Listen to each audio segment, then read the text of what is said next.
ин ҷавон Анил Элдаф мебошад. Вай мутахассиси соҳаи энергетика дар нерӯйгоҳ аст. Ҳарчанд зодаи Ҳиндустон аст, вале намояндаи ширкати Испанӣ мебошад. 2 сол инҷониб барои амалӣ намудани таҷдиду азнавсозии нерӯгоҳи барқии оби Қайроқум кор мекунад. Ӯро ҳамчун мутахассиси хориҷӣ ба Тоҷикистон даъват намуданд. ҳоло ҳамчун ҳамоҳангсози лоиҳаи таҷдиди нерӯгоҳи барқии оби Қайроқум фаъолият дорад. If I have to give you some brief introduction about this project, we have to do a rehabilitation job for these old.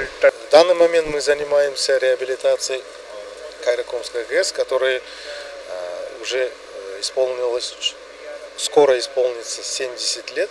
Электростанция была в рабочем состоянии, но тем не менее она не соответствовала стандартам безопасности, и оборудование, которое там было установлено, уже устарело.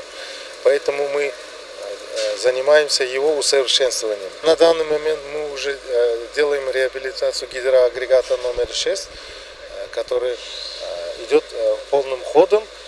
So at the moment the progress is good.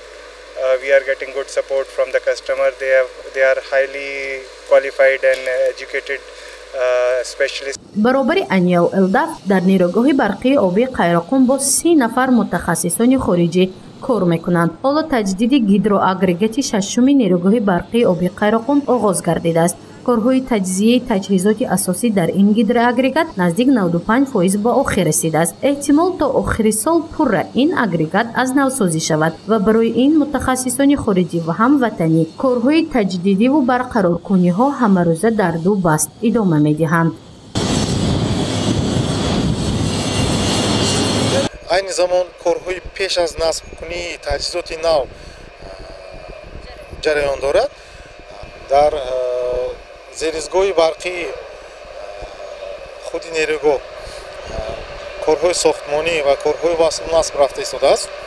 Айни замон 80% корҳо дар зеризгоҳи барқӣ ба анҷом расиданд. тахмин 70% таҷҳизоти нави нерӯгоҳи барқии оби Қайроқум аз кишварҳои хориҷӣ ба ҳудуди ҷумҳурии Тоҷикистон ворид шудааст. барои васлу насби ин таҷҳизоти гидроэлектрикӣ ба ҷуз аз мутахассисони хориҷӣ ҳамчунин беш аз 200 нафар мутахассисони дохилӣ ё худ маҳаллӣ кор мекунанд. дар нерӯгоҳ шароити кормандон барои мутахассисони ҳам маҳаллӣ ҳам ба хориҷӣ фароҳам буда, ягон камбудӣ аз тарафи кормандон ошкор нашудааст.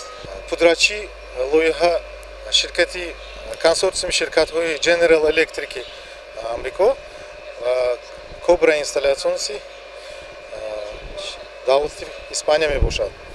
барои пурра анҷом додани таҷдиди нерӯгоҳи барқии оби Қайроқум 153 миллион сомонӣ маблағ ҷудо гардидааст. корҳои таъмир, таҷдид, аз нав барқароркунӣ то моҳи декабри соли 2023 идома меёбад. аз соли 2024 нерӯгоҳи барқии оби Қайроқум дубора эҳё мешавад.